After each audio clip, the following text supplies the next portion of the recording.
Sports fans, Coach Nick here, and welcome to the B-Ball Breakdown live show. As always, coming to you on a Tuesday evening on the East Coast, a little bit late afternoon in the West. As always, I'm joined by Andrew Combo Salop to discuss the latest in NBA news. A little bit of the dog days of summer these days, but we have some things to talk about, I think, wouldn't you say? Yeah, I think everybody's talking about the summer league circuits going on around the country because that's the interesting thing right now. And probably even more than that, people are still talking about one Kevin Durant.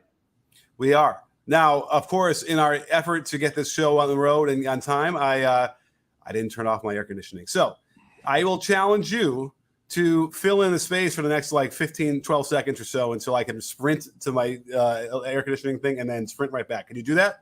Yes, sir. All right, go. All right, I want everybody in the comments section right now to let me know how they feel about Kevin Durant giving an ultimatum to Joe Tsai. Is it in the best interest of Kevin Durant? I don't think so. But you could drop a comment and let me know what you think. Yeah, we got to hear about that because, KD, there's a whole, cool thread by my buddy Tommy Beer on Twitter talking about how he was, first of all, he was really effusive in his praise for Kenny Atkinson in the very beginning. And then some happened, and it's never quite clear what happened, but it sounds a little bit more like he was leaning toward Kyrie being the instigator of maybe getting Kenny Atkinson out of there. It wasn't fair at all. And then KD is effusively praising Steve Nash, but then Kyrie slides in there saying something to the effect of I think I'm the head coach, and KD, you're the head coach. We're all sort of the head coach here. So the question then is it KD? Is it Kyrie? Are they both sort of, doing this together? Very strange, but now he wants the, Sean Marks out and Steve Nash as well. The problem is if you start indicting everybody across the board and you lose some credibility and people start to think maybe it's you. Not only that, how are they going to trade him now that they know he's making ultimatums? They know they almost have to get him out of there. It doesn't really help his trade value, right? I don't know. I mean, I think that he's still KD and he's still going to, people really want him. They're going to give up a lot. And we'll get to that in a second because there's I saw another tweet, but I have no idea how the veracity of the tweet, but I want to talk about that. But we have our first super chat. Sorry, I have COVID brain, I think. I lose words a little bit here. I'm coming off of COVID. It caught me probably while we were recording last week. Wasn't feeling great. My wife goes to a hospital function of all places where she's a doctor and outdoors, but somebody brought it over there, got her infected. And then my wife was Typhoid Mary. She infected everybody we had over at our house, all of her, our smaller family around us. Everybody got sick, got it from her. And we were all outside. So thank you, my lovely, love of my life. But we have our first, super chat. So that's an example of my COVID brain not functioning perfectly. A pimp named Slickback. My brain works well enough to remember that we certainly have him as a best friend of the breakdown. Thank you so much for the super chat. You guys have known my stance for weeks now. Joe Tsai, please trade KD to the Celtics. I'm not getting rid of Sean Marks. I'm sorry. And Tsai came out and said he wasn't going to get rid of either one. I think he sounded like he was going to stand by them as much as he can. It was vague. I don't know if he said exactly that. He said he's going to do what's in the best interest of the Nets at the end of the day. Yeah, but he did say he stood by them, I believe, something to that effect, which oftentimes could very well mean the kiss of death and that. 100%. I mean, when I was playing overseas, people used to tell me that once you say, Joe Tsai didn't even say this, but once you say a coach is not getting fired, that's a good chance that they're getting fired. Right. I mean, listen, getting the Coach of the Year award means you're going to get fired pretty quickly these days in the NBA. So who knows what that means? But what I had seen, and again, who knows what is true or not, but it seemed like maybe the Pelicans wanted to get back in this thing with the same trade that we were talking about, which is exactly right. And by the way, people are making stuff up. I don't even know anymore what's true. I don't know what to trust on Twitter anymore. But if there's any kind of offer that includes Brandon Ingram and Herb Jones, they should do that deal regardless. Getting those two guys back for KD would be fantastic for them. Plus, because they're going to get at least one first round pick, maybe another, or at least one. That would be a terrific haul for them. I think that would set them up very nicely to keep going and continue to win if that's what they want to do. So that's the deal they should be doing. And again, I'm not exactly sure Because remember, we went through this before. What does that leave them with? It leaves them with KD, CJ, and Zion. I like that team. That's a pretty good team. That's pretty tough in the West. Yeah, if Zion is healthy, it's definitely tough, and I think they're a contender with him healthy. I would say, though, that takes the Nets out of win now mode. And what does it really do for their future? Like, do you see title contention in their future with those two guys? I mean, I like Brandon Ingram a lot. Herb Jones is going to be a great defender in the NBA for years, but how does that really set him up too much for the future? I guess if Ben Simmons could play like the old Ben Simmons or even improve, you're kind of in title contention eventually, I guess. Yeah. I mean, maybe Kyrie is still there. I don't know. I don't know if that's going to happen if KD's gone. I don't know, It would be weird also that, if KD gets traded before Kyrie, but then again, everything is weird and we don't know how that would go and what would KD would feel about that or Kyrie would feel about that. Because, imagine Kyrie does the whole thing. He's the bad guy, went out of here, and then KD gets out of there first. That changes stuff. And then, who knows if the Nets needed to do any kind of packaging with KD, for instance, now they have less assets to maybe deal to try and get Kyrie out of there too. So it's a mess. I mean, unless the Lakers want to somehow trade for KD and Kyrie, maybe they'll throw AD and LeBron in the mix, and then we'll just switch coasts. What do you say? Wow, what a trade that would be. LeBron with the Nets for who? For who? If you were the if you were the Lakers, would you take KD and Kyrie back for AD and LeBron? No, because I think you'll just end up with the same problems, and we've seen that you could win championships not too long ago with AD and LeBron. So no, I wouldn't do it. What if it was AD and Russ? For AD and Russ for KD and Kyrie, yeah. And then, I got to think of something else. I mean, but I don't think the Lakers would do that, right? The Nets wouldn't do that. No, what I'm saying is the net. I mean, right, exactly. Like they're not going to not take LeBron and give up KD. That's what I'm saying. Yeah.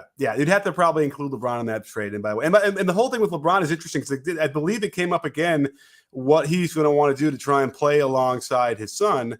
And wait, what did I see? Did you see this? We didn't talk about this last week. We did talk about it, but I was thinking about it a little bit, and I think that guy is so smart that he's not just going to go to whatever team drafts Bronny, right? I thought I heard him say that not last week, but before that. He'd go anywhere to play with his son. He would, but I think he's a smart guy, and he's not like, the Kings got the 8th pick and they draft Bronny. Then LeBron automatically goes to the Kings. He'll probably try and find a way to trade Bronny to the right situation or something like that. Yeah, it would be fun if I had that number 1 pick or whatever to be in that situation because you could cause a lot of havoc in the NBA by grabbing him first, which you probably shouldn't. Let's just say it's not a great draft. There's not a huge consensus number 1, and then okay, we'll take him. And either you can force LeBron to have to sign with you, or get a whole lot of picks or something for what would normally not have been a first round pick. You might be able to get some stuff back. So I don't know. I'm curious about that. It's interesting how that will play out. What do you make of? So when I did the video of LeBron playing alongside at the Drew League, he was playing with DeMar DeRozan, and they almost lost. It was a close game, and they kind of at the end sort of hung on. What do you make of a summer league team that has Randall, Obi Toppin? There's a third player on the Knicks, Jalen Brunson, and they lose by 13. What do you make of that? To be honest, I wasn't totally surprised. These street ball teams in New York City, you might not think of it as street ball because it was inside, but it's that circuit. It's like the same teams that play in Rucker and Dykeman and outside. They play in Pro City as well. Those teams play all summer together, and they're ready for these situations. They're going to play super hard. They're going to try and prove themselves. And a lot of these guys from New York City believe they belong in the NBA. And they're good players themselves. Like a lot of them play D1, a lot of them play overseas, or they're just street ball guys who are highly talented. Yeah, a lot of them are an NBA level. But if you have a good team that's playing together all summer with guys that a bunch of them make money playing basketball, I'm not totally surprised. And then maybe they didn't come in. Like sometimes NBA guys kind of come in to get a workout or they're not playing full speed. I would say, though, that they weren't playing it super cool either because Julius Randle was flexing to the crowd a little bit, even though the dude Jordan Washington from Iona flexed on him. Obi Toppin had the through the legs dunk. Like they were playing a little bit. Jalen Brunson, you saw in his mid-range bag.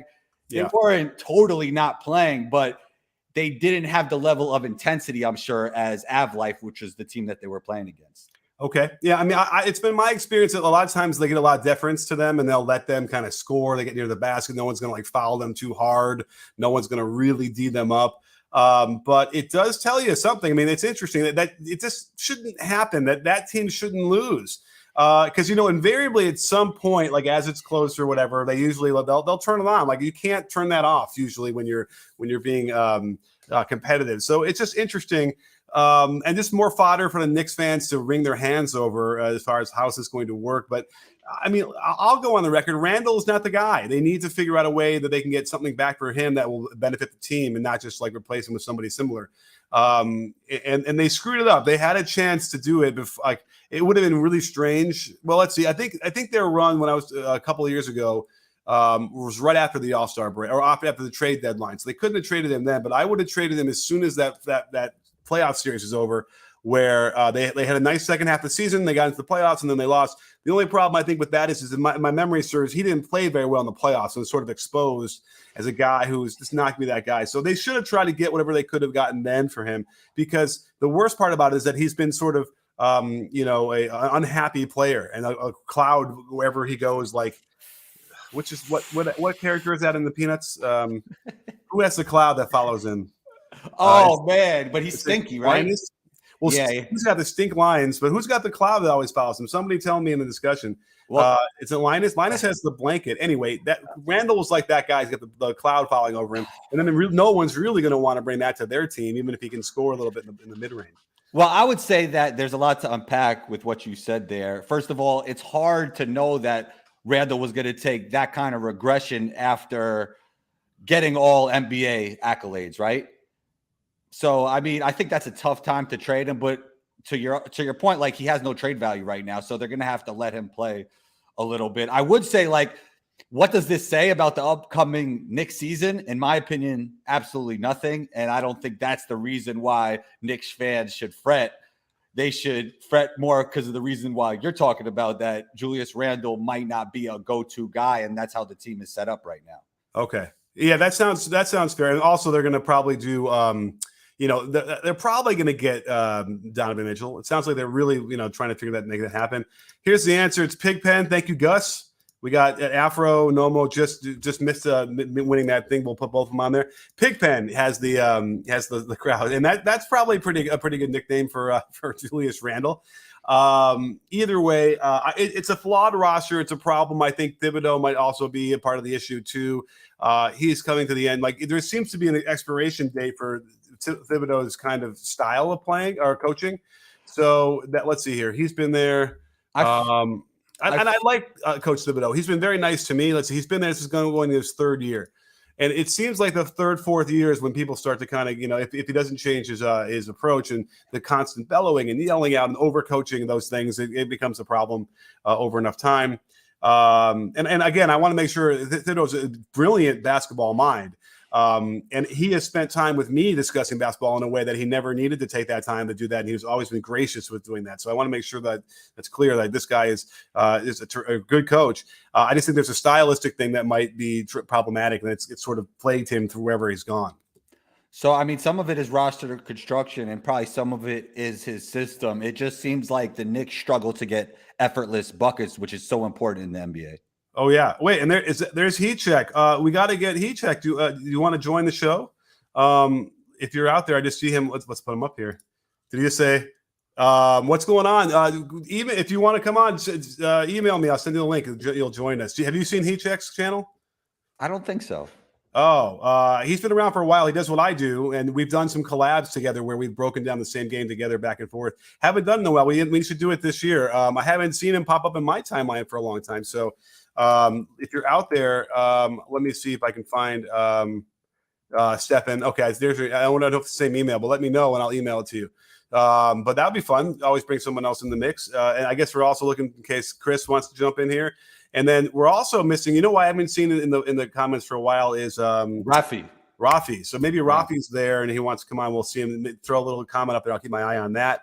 The friends of the breakdown. Oh, I was wearing your shirt, by the way, for days, and I finally had to change it today. I'm sorry. I you should have took a picture at least. Send me a picture. I was COVID. It was like, I didn't want to take a picture. Oh, the Combos Court shirt now has a COVID. That's crazy. You gave my my shirt COVID on it, so I have to I have to wash it. COVID's court. Yeah, but listen, I will admit it. I was like laying low, and I was not didn't take a shower for a couple of days. I would scare little children if they'd see me. But that was the one thing about about COVID. It wasn't like terrible symptoms, but I was certainly tired for the first several days, and it was like having a nap for hours in the middle of the day. But other than that, thank God for these vaccines, man. I really made it a lot easier.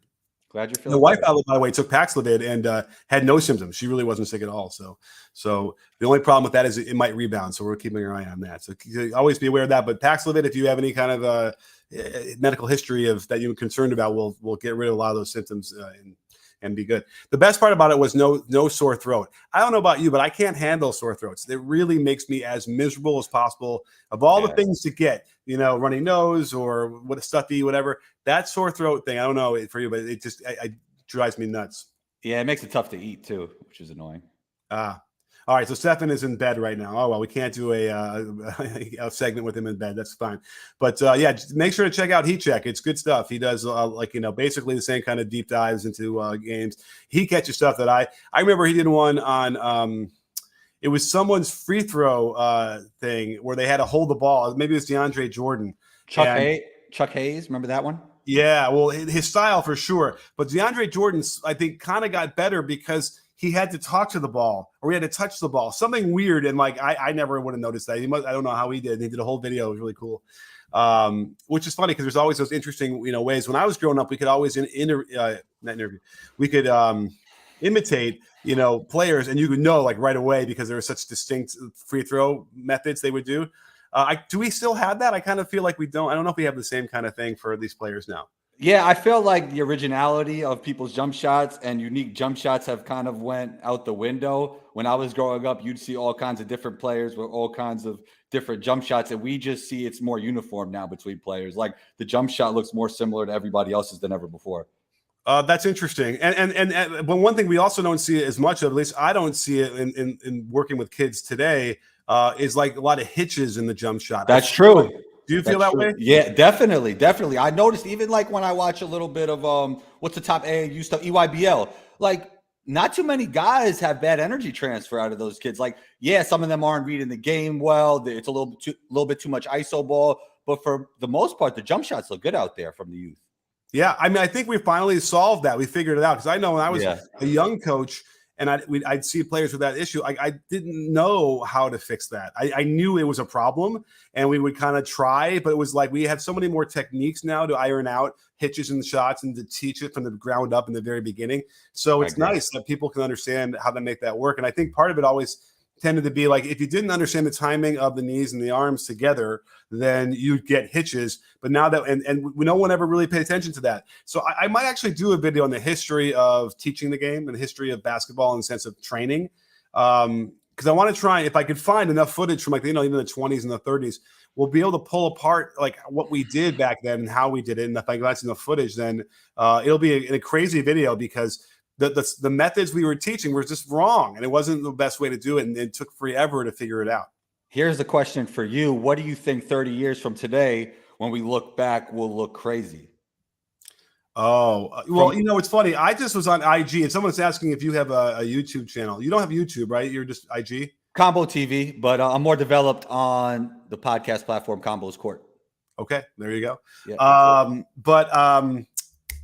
what was the point of that? So I'm asking you, 30 years from today. Yes. Okay. So I wonder if I can find it here and share it. Because, here's the thing.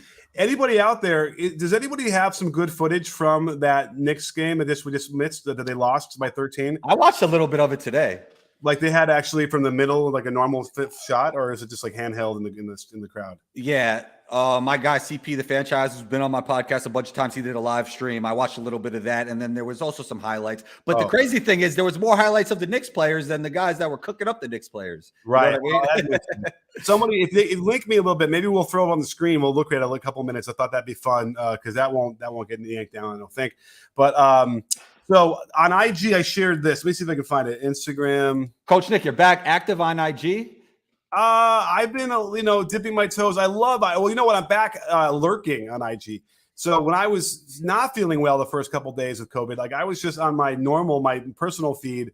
And on my personal feed is basically littered with just animals. And I love it when a bear and a dog interact or something like that. We have to have mix the two different kind of animals. I can't get enough of that. So I've been doing a lot of that in the reels on my normal Instagram. But then I wander over to basketball and check that stuff out too.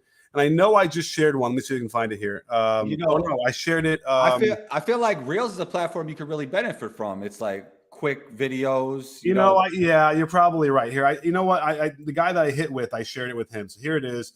Let me see if I can copy and paste. Here's my favorite part about technology. I can copy on my phone and then paste on my computer, and poof, there it is. That's the most amazing thing to me. So let me do this.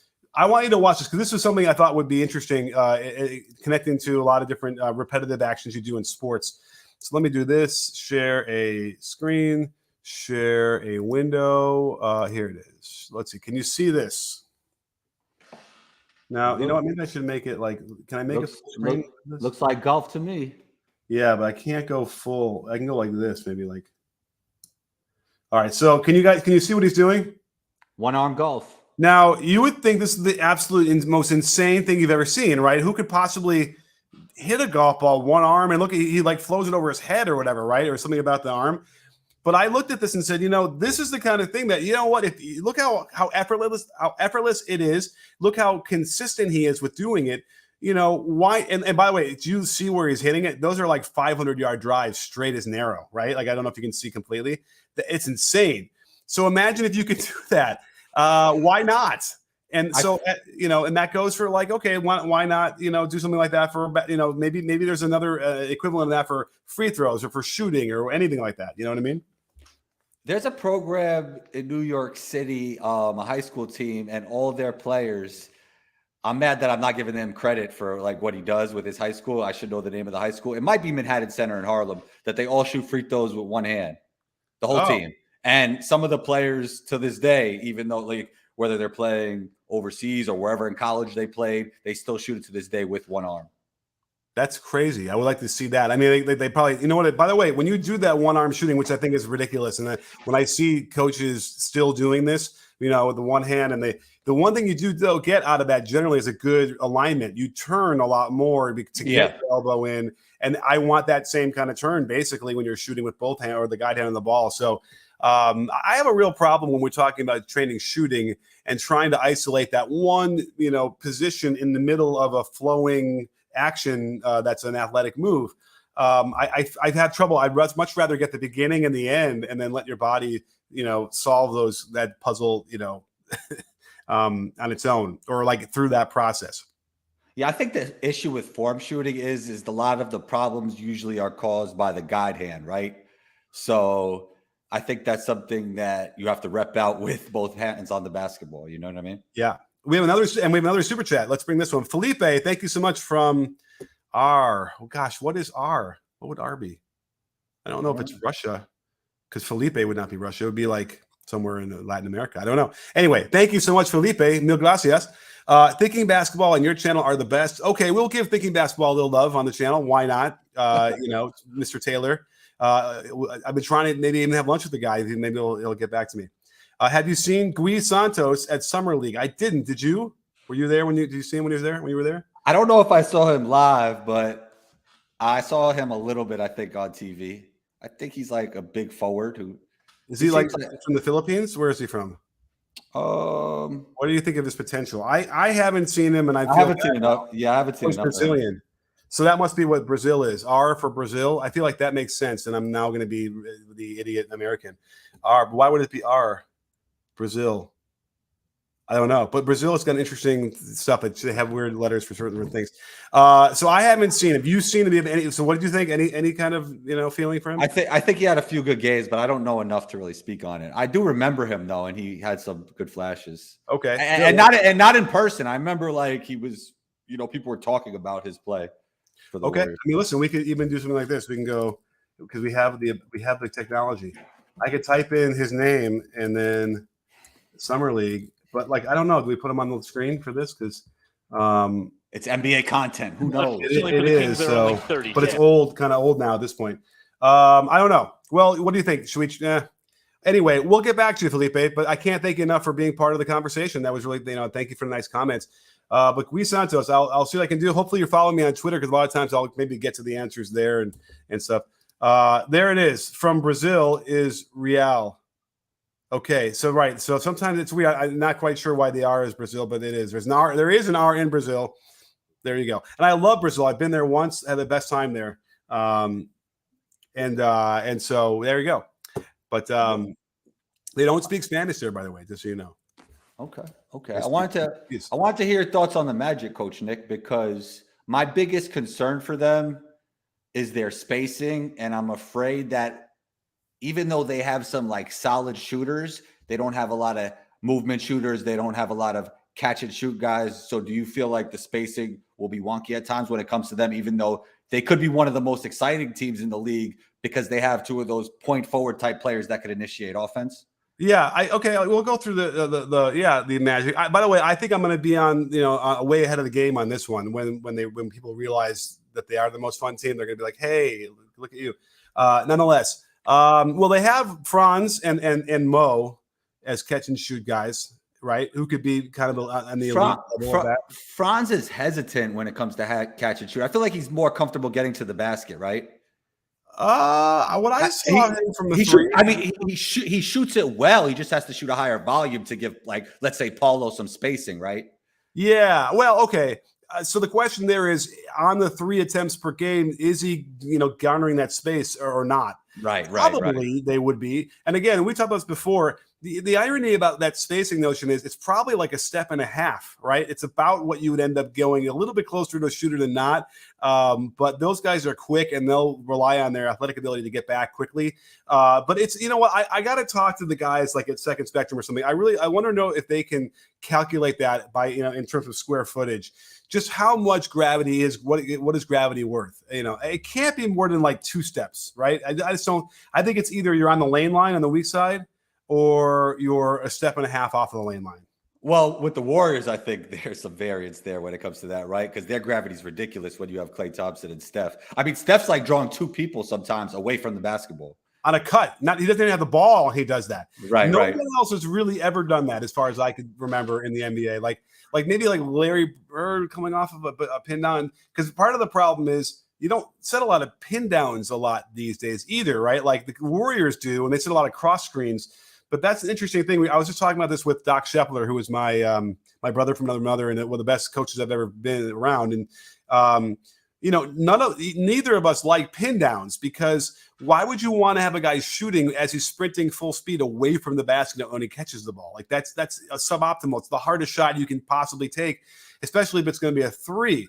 I do have some interesting ways of mitigating that when you're coming off of that and to attack the ball when you're catching it, so your momentum isn't going completely away from the basket. But again, I would want handoffs. I would want coming off of other kind of cross screens where my momentum is going more towards the basket than completely away from it. Yeah, that is a tough shot. I remember playing an open run at Fordham University with some of the team there, and you would actually have to start your offense with 2 down screens. Yeah.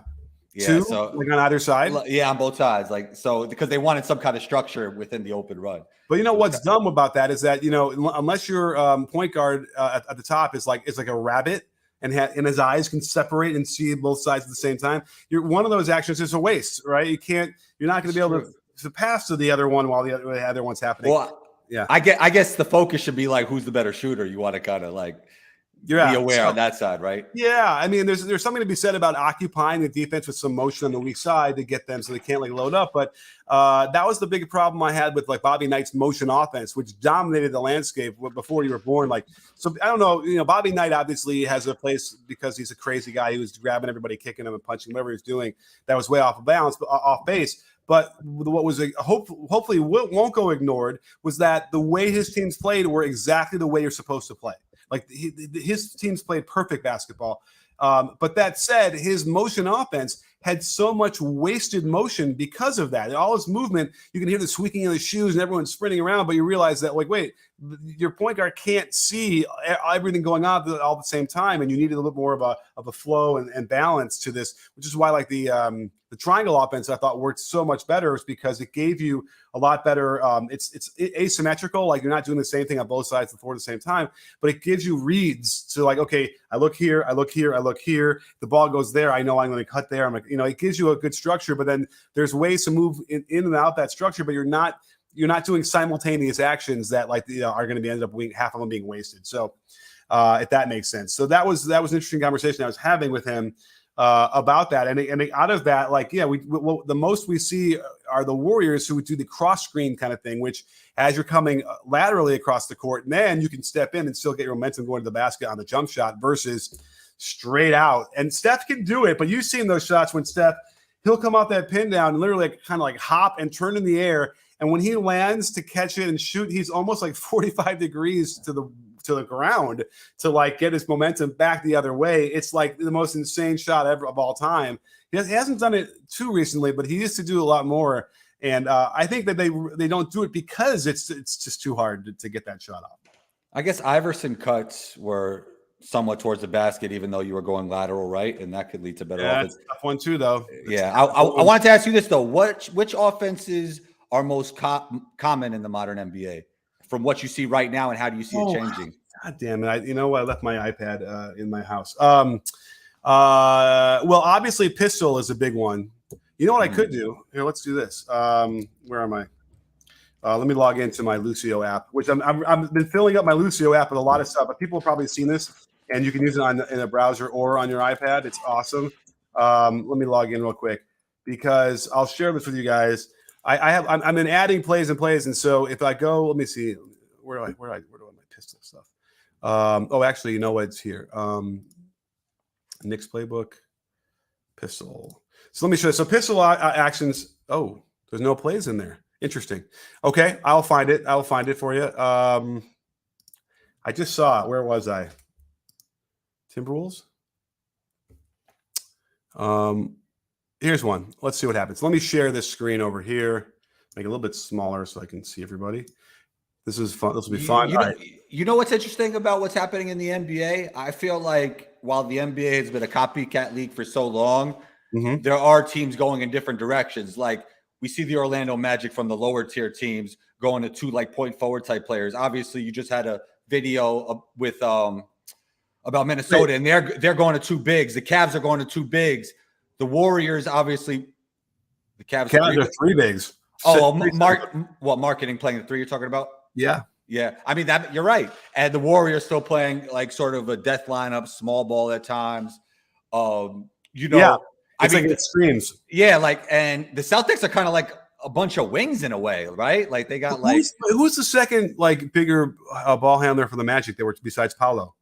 Oh, Franz. Franz initiates offense. Yeah, okay. We talked about that, and I showed that in the video. Okay, all right. Yeah, I mean, but my take on that, you know what? They'd be better if Franz continued to do that, but I'm kind of sensing that they're like Paolo's just going to be the guy, and he's going to really. Yeah, I'm a little bit worried about what does this do for Franz's development, but there's nothing really you could do about that because Paolo looks so promising. You kind of have to give him the keys at this point. Yeah, and I think Paolo's going to make Franz better just by being out there with them anyway. So I think that's going to be good for him. But here's a play. So here's pistol flare. Let's see what this looks like. So in the Timberwolves, so what I'm doing now is I'm building up a whole library. You can kind of see with all the different teams. And whenever I do a video, I just start adding more and more of these diagrams of plays I like. And then what I'm also going to do is add little video snippets of me discussing the plays as well. And then you're going to be able to add them to this as well. And then create your own kind of stuff that we can all go through and share in the community on this app. And then if you're a coach, you would have access to the app where you can actually diagram on your iPad with a pencil. You can draw your own plays, you can animate them for your players in the huddles. This is what a lot of the NBA teams use right now. So here's one. Let me go a little slower so we can see it. Can I go back? Okay. So here's pistol flare. Let's do let's go back to pistol flare. Pistol flares. Let's see what this one looks like. So obviously the first thing is a pin down on the left side for the cutter, 1 to 2, and then a handoff for this. Now we saw this with the Timberwolves. Now what I really like from this one is it becomes a flare pass. Let's watch that again because this is really clever. When it caught my eye, I'm like, oh, I love this. And so you can imagine this on the Minnesota. This would be, you could have this as Towns up here in the 5 spot, and then this would be Rudy in the 4 spot. Sorry, I should change the numbers, but whatever. Because I was looking at how can you run offense that can keep Rudy, obviously, we're in the dunker spot where he likes to be. He ain't going to go to the corner where they have a lot of their action going on. So, but it still works. So you can still get some spacing with him down there. Anyway, so again, quick handoff to the wing. I'm sorry, it's not a quick handoff. That is an option. He could hand off here, and then 5 could go screen for 2, and that would be a very normal pistol. But this is they make the other version of pistol, which is a delay when you pass the ball from the wing to the top after dribbling it up. They had to call it delay, and then 1 screens, 2 comes to round, 5 hands it off. And then the beauty of this, though, is now 1 who is normally spotting up and just not doing a lot, he can get right back involved by setting that flare screen for 5. So this would be Cat, and then 2 can just fire it over there for a wide open jumper, or he could drive. Really nice action. So that's a good one. You'll probably see in the NBA a bit when you get back to the new season. How do you feel about Rudy starting at the wing and somebody setting like a back screen for him so there's more movement weak side? I mean, Rudy at the wing is not going to, like, speaking of spacing, where his man's going to be, he's just not going to, he won't get off the, his a quick hit, elbow. A quick hitter for a vertical lob, like not just so he's just like standing in the dunker spot while maybe Anthony Edwards could make a play, like just their more movement being weak side, right? Those guys are kind of just standing there on that, no? Yeah, although they also, did I have them exchange? I think I had them. No, oh yeah, I had the 4 go out to the corner. But a lot of times you'll see them exchange, or 3 can set a pin down. But again, that's the same thing I talked about before with the Bobby Knight stuff. If 3 and 4 are doing a whole bunch of stuff over there, it's like waves of motion because the ball is, everything's happening on the left side. You know what I mean? Like, you'll never have a chance to see this going on here. So, you want this to be a little bit less action, just enough to keep them occupied. Have you seen progression in the ability to throw those cross-court passes over the year, whipping it out with one hand? And oh yeah, every guard I know at the high school level, we're working on that. That's what we talked about before. The best teams at every level, from high school on up, they're the ones that skip the ball the best. And we saw the Celtics do that really, really well and up until the finals. That kind of skip passing really just causes all sorts of havoc, especially with the way we teach attacking on the catch with closeouts. You want to force closeouts. That's the name of the game. And one of the best ways to do that is a skip passing. So I agree that you have to be able to do that. But obviously there's going to be, chunks of seconds in the midst of this pistol action on the left wing where it's impossible. No one, Magic Johnson wouldn't see that what's going on there. But either way, it does create the kind of spacing you're looking for. Opens up the basket area, so there can be cutters, and then the guys can get more comfortable. Hey, let me show you another one I really like from this one. Real quick, Coach, who do you think's the best passer in the half court ever? In the half court, it got to be LeBron, right? The best basketball in the half court ever. Because like Magic and Jason Kidd were incredible in transition, and obviously they're really good in the half court as well. Yeah, Magic was really that good. I mean, Bird was probably. I think I did a video on that, Bird versus LeBron, and I believe. So here's what I said: LeBron will make the pass like right on time. Bird throws the ball early, like he was ahead of the play more often than not. And that was really amazing about that. He throws you to the basket. Yeah, like he was just, like you get open, I catch the ball. Bird, the ball's already in the air before you get open, and so that like right as you get open, boom, it's in your hand, and you better be ready. Magic did that too, and Magic would hit guys in the head all the time with those passes. But you're right, it was more, I think, in the open court, and also more from the fakes. You know what I mean? Versus Bird could just put the ball there because he was so far ahead of the play. So I would probably think it's Bird. I mean, the guy who was also really amazing at it was Bill Walton in his prime. Very few guys could pass that well, but he also had the advantage of being able to have his back to the basket. He's not really being pressured that way, so it's different. But then on that front, his back gets to the basket, and he's got to look out over his shoulder, maybe make more awkward kind of movements to get it there because he's not facing the basket. But Bill Walton, we shouldn't sleep on him. He really was amazing at that. But there's another center. Jokic, you can't got to throw him in the mix. Yeah, Jokic probably right now is getting up there. So yeah, and by the way, we have some super chats. Let's get to that real quick. King Jaffe Jaffer, thank you so much. Really appreciate it. And a great question. What are your expectations for James Wiseman this season? So by the way, it's really funny because I had seen the play I can share with you in the UCLA split post in a second, and I had thought this would be great for Wiseman. I'll show it to you. I think that Wiseman I hope he plays 20 minutes a game. He'll average 10 and 9 with a block and a half. I think that's what my hope would be for him at the minimum. Is he gets that like 18 to 20 minutes a game, and I'm sure if he gets that consistently, he will produce decent to really good numbers. What do you think? I just want to see him be healthy for a season. And I think if he could stay healthy for an entire season, that'd be great for him and the Warriors, because we haven't seen that yet. Obviously, it's only been 1 year, but we only saw him play 3 games in college. Wait, maybe a couple more than 3 games in college, right? It wasn't too many games in college. I know that. A few summer league games, he looked pretty good. I also hope that Kuminga and Moses Moody could get a lot of playing time as well, because Moses Moody to me is I almost did the Kendrick Perkins thing there. Is a winning NBA player. Like the way he plays basketball, he's going to help an NBA team. I think his floor is super high, and when it comes to Kuminga, his ceiling is super high. Like if he could get the jump shot down, the decision making down, he could be an NBA All-Star at some point. Oh, yeah. I mean, I'm telling you, it's an embarrassment of riches for the Warriors. They don't need to do anything except let them develop. And they could stand to like lose a few games on the way. It's giving them, run to learn and on the fly and accelerate that process of development. So listen, they have a guy in Wiseman that can finish around the basket so much better than Draymond or Looney, that it's a whole other thing. And so all those low post splits they run suddenly can be subterfuge while he can fake it out and then go to work and attack down the low. That was, the triangle offense tended to work that way as well. Like let the post up guy kind of loosen it up, and then we can work on the outside. The Warriors have flipped that script on its head, but they can now go back to the original version of that and let Wiseman garner a lot of that attention, and then can kick it out for the threes secondarily. It would make them just even harder to guard. I think he could play defense. I think he can be an effective, center down there. I also think that with Draymond in his ear and really demanding of him, he will get that and he'll improve. So I'm looking forward to it. I think that it's going to be a really big year for Wiseman. I think he's going to show everybody that he's a potential all-star in the future. So you like him playing down low as an offensive player. Do you feel like sometimes he settles too much for the mid-range jumper? He's got a nice jumper, but I don't know. I haven't seen enough to know if he's like too shy down there or whatever. But I've seen him down low. I've seen him do spin moves and be really agile as a really big guy with a really nice touch to lefty.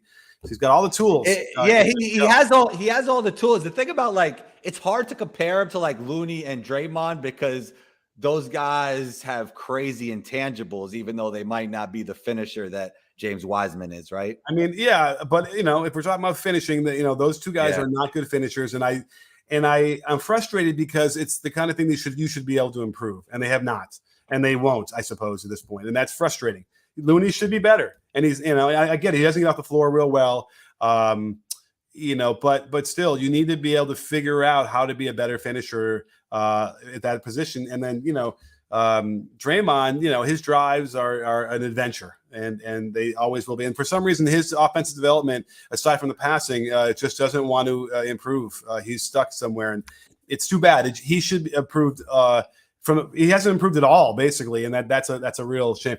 I feel like I did see a greatest hits of him from maybe his rookie year or something, where he was actually shooting some more from the outside. He looked better all around. I think it was one of his early championship years, one of the first ones. Maybe he was shooting it better from three. Yeah, and then I think he's neglected it. I don't know why, but I think that whatever's going on, they need to change up what he does in the summers, because he should be improving more. We have some more super chats. Let's get to them. Braun, thank you so much for Canada. With Braun, a friend of the breakdown. With Cat moving down on the 4, and how do you think he should adjust with smaller defenders on him? Memphis was most effective with the wing on Cat versus Adams. Right. Well, we saw Adams unable to keep up with Cat on those drives in that playoffs for a number of those drives. So obviously, the 4 works nicely with him. He can go to the high post and then bully some guys on spins and then face ups. He's got that one-legged jerk thing he likes to do from the free throw line. So you have to imagine that's where he's going to kind of probably operate a lot more of when he's got a smaller guy on him. Yeah, I think what makes Cat different, though, is that his ability to shoot that 3 on high efficiency, right? And I think he has to stick to that no matter who is guarding him. Also, at the 4 position in the NBA, you do have to facilitate and kind of be that offensive hub. So it'll be interesting to see how he adjusts there. At the 5, you don't really need to do that as much for most NBA systems. Yeah. I think what's going to be an adjustment for him is less ball screens on top. And that's hard because he did get a lot of opportunities that way to get threes on pick and pops or drives. And, if Rudy is playing alongside him, it's hard for me to picture, Cat getting the majority of those ball screens when Rudy is there. That said, they could put, Rudy down in the dunker spot, spread that floor as much as they can and set that ball screen and then let him work in the short roll with Anthony Edwards being the ball handler, because you need a ball handler that's gonna take a lot of gravity too. Otherwise, they'll switch it or they'll go under, they'll contain it, and they won't get any kind of penetration. And then they'll have Rudy's man gumming up the work, standing in the lane and getting in the way. So it's a challenge. It's going to be a challenge. But that's my take on it from looking at 150 or 200 clips of it. Whatever was that's what you'll see. And then and I did look at that where Cat was playing against smaller guys. He can't. That's the other part of it. If he wants to post up the smaller guys, well, then Rudy on the weak side dunker spot does make it a lot more crowded. It's a little bit harder to deal with that as well, because normally you'd think, okay, get Rudy into the corner and spread him out, but that's not going to do anything for his man. So that'll be a challenge for Chris Finch to figure that out. And I do think it will end up seeing this Cat doing a lot of handoffs on top and a lot of elbow touches and then pop outs from there. I kind of that's just my mind's eye looking at it. Do you feel that Chris Finch, as a point of emphasis, has to really talk about player movement and ball movement? Because it seems like when looking at their roster and just thinking about their roster right now, they don't have the greatest ball movers or innate passers, right? Right. They were 25th in drives per game, so they don't really get a lot of drives either. That's interesting. Yeah. Passing, I think that they were average in terms of passes per game, so that's not terrible, but we there is an innate sense for me as a coach that good passing and good ball movement yields better shots. But there are plenty of instances over the last 5-6 years of good teams, good offensive rated teams that don't pass as much. They're not higher in that passes per game metric. So you could get away with it. And again, Anthony Edwards is the key here. I think he makes that step to almost MVP level. If they emanate from him, I think they're going to just be so difficult on both ends. Yeah, I've been saying that for a long time now. Luka MVP this year, and then Anthony Edwards definitely in the mix for the year after. Yeah, good call. Well, we have another really generous super chat. Thank you, 11Dubs30. I wonder what team you support. But thank you so much for the really generous super chat. First-time caller, long-time listener, love it. 1, why don't NBA players like Steph take a little less money to make it easier for salary caps? 2, Nick, have you been contacted by shows like ESPN to make videos? All right, for number 1, this is funny. I was just watching a video on my feed from the professor asking why he didn't make it in the NBA. So I feel like that's what number 2 is like here. Now, why don't NBA players like Steph take a little less money? Well, we talked about this before a couple different times. We saw Tim Duncan do this to help, the Spurs, keep everyone together. I kind of think he might do that. I think he might realize that, this is a really nice team that they can keep together and they continue winning, getting to the finals. He might be willing to do that. And that's probably, people I know would say, oh, it's the business. You got to make as much money as you can. But, a guy like Steph has got a lot of endorsement money as well. And he might just feel like, the city has been good to him. The Warriors have been good to him. And if he has to take a few million less to let Jordan Poole, stay, and Wiseman stay, and all those guys when their contracts get renewed, then he might be willing to do it. What do you think? I think he might be. I think it'd be in the team's best interest if maybe 3 of their stars came together, so not just one of them had to do that, right? Maybe like Clay, Draymond, and Steph all do it together. But we see James Harden take a pay cut recently. Like, players do it to keep teams together and to keep their team better. Yeah. So don't be surprised if maybe Steph and Clay and Draymond get together and realize for their next contract, they give them a break and let the Warriors save $12 million across the board. That might just be enough to be able to make it work. Because again, not that I who feels bad for a team that's making all that money, but when you get into the luxury tax the way they are, it is pretty severe. And sometimes they might not really willing to do that, and then as a result, then that goes at one more chance for maybe Steph to stay elite on a team and get the finals as a 37-year-old or something crazy, right? Although I wonder if Steph would be around that long. What is he, 33 right now? I think his game is going to age pretty well, right? From the way yeah. But at some point, when you got a target on your back like Steph, it might be just exhausting mentally. He's 33 right now, going to be 34 this year. Let's see, in March. I bet you he plays another 3 years. Oh, I think more than that. You think he'll play past 37? Yes. All right, maybe that's old, man. Like that's like the oldest guy in the league at 38. 40's the new 30, Coach Nick. All right. All right. Fair enough. Well, thank you so much, 11 Dubs 30. Really appreciate that. That was great. Let me see. Am I missing any other ones? I don't think so. Oh, wait. Yeah. Zeka, where are you? There it is. Thank you so much, Zeka. Clay is making $40 million and they paid him when he was injured. I think that he would be willing to do it. Yeah. So there's another example of that where, maybe they would. And, I don't know exactly when they're up, but it would probably help the Warriors if they have a little bit of a lower output that last year, and then it kind of gives them the impetus. Like, you know what, we're on our way down. Steph won't be on his way down quite yet, but certainly, those guys will be sooner than later. I mean, listen, we see it with LeBron. I just watched a highlight of LeBron from the first Cavs run, and it's like, if you wonder, it's hard to know because it's hard to see because it's gradual. 100%. I always say this: if you want to see if a player declined, look at video from like 5 years ago, and then you'll see the difference. Yeah, and unfortunately, LeBron's still really, really, really effective, but his finishing around the basket, speaking of finishing, is so much more troublesome than it used to be. I was thinking about this. Like, I think the way great players decline, if they want to stay great, is maybe they lose some of that two-way ability because defense usually leaves you with the athleticism and you become more skillful and maybe smarter on the offensive side. Yeah, right. You want to save some energy. Maybe you're smarter. You're in position a little earlier or whatever. But it's funny with LeBron. I never understood why they don't really attack him more on defense. Every once in a while you see it, and it's been a little bit more as the years go by. But like, I'm telling you, that's the guy that doesn't want to play defense, and if you make him do it, I think you'll find some success. And isolate. I mean, by the way, it would be the ultimate insult, right, to like keep ball screening with his man. But you know what? Like, he was such a monster for all those years. It's like, it comes back sometimes. But at any rate, that's what I would do if I was coaching against him. And there's nothing against LeBron. He's amazing. But if I had to deal with that, I'd be like, fine, we're going to ball screen with his man every time, force a switch on, and have my guard attack him, get him in foul trouble, blow by him, whatever you have to do, get him yelling at his teammates. It's a man's league. You got to do what you got to do.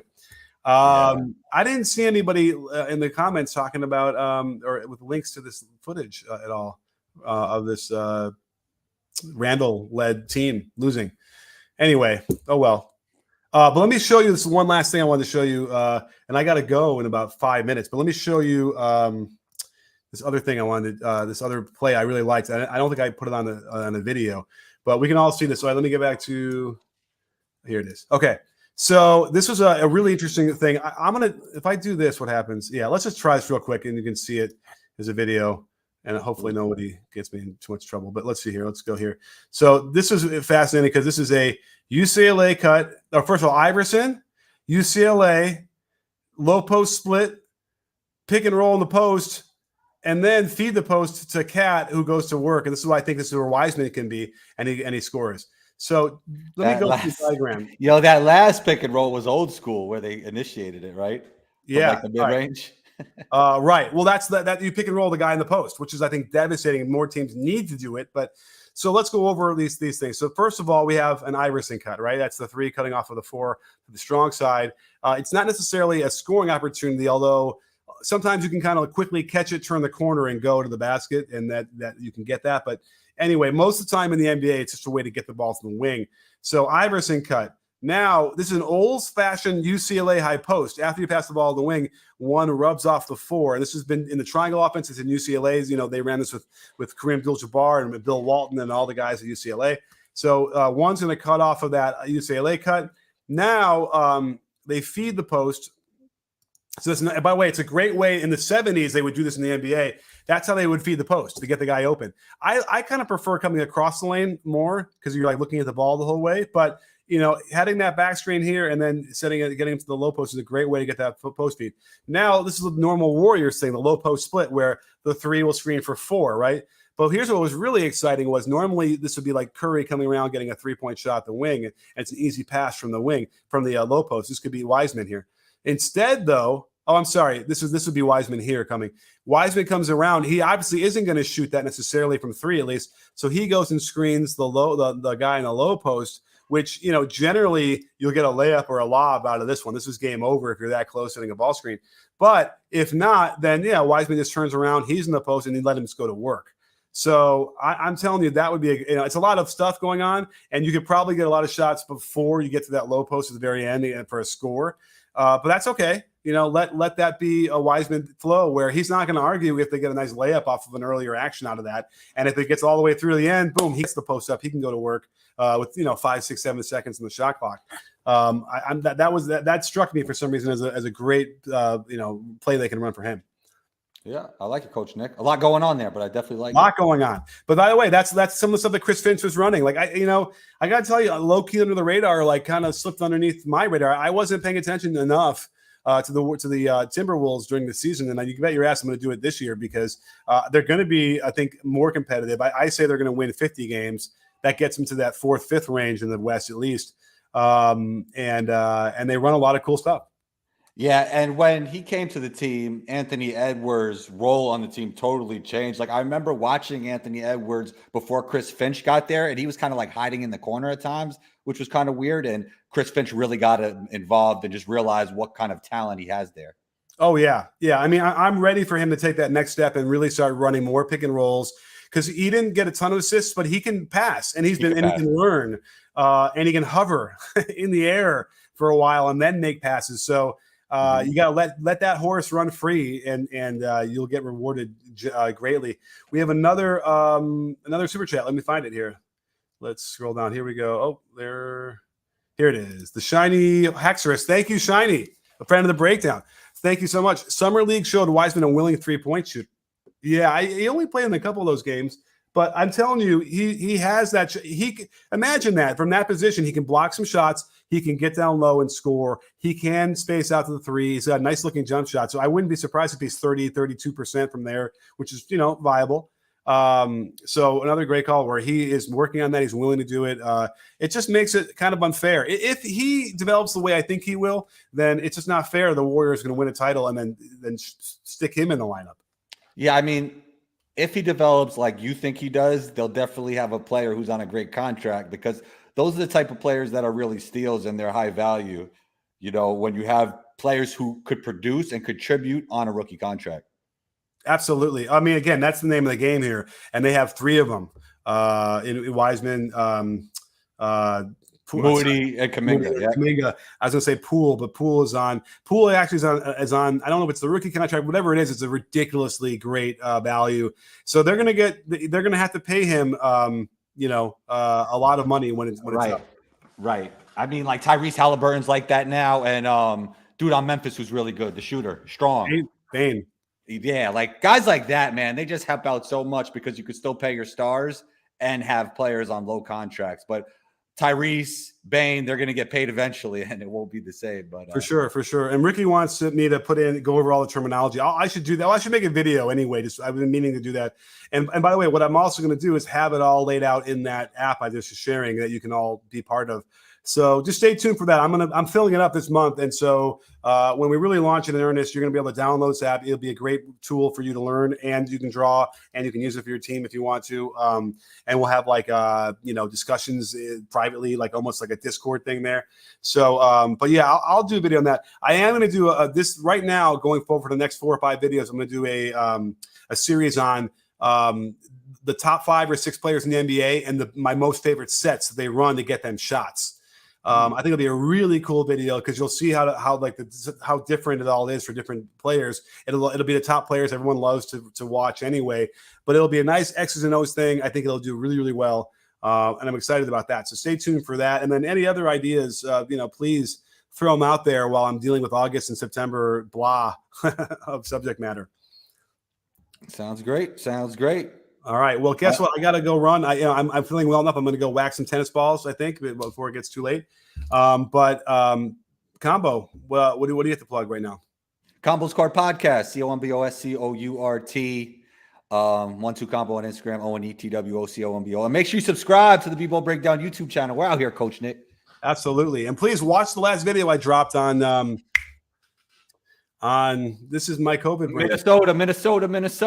On Minnesota, on how Rudy fits. Thank you. Wow, I totally forgot. It's doing well. It could always do better, so check it out there. And I don't know. That's about it. Stay tuned for this series. It's gonna be really, really good when I go over the top guys: Luka, Jokic, who else? Everybody, LeBron, top 7 scorers in the league. Whoever else that is. I don't know. You guys know who it is. And we'll be back the next Tuesday, probably, right? Sounds like a plan, Coach Nick. All righty. Well, thanks everybody for being here. And don't forget, sports fans, at B-Ball Breakdown, we're not a channel, we're a conversation. You in? Are you in, Combo? Amen.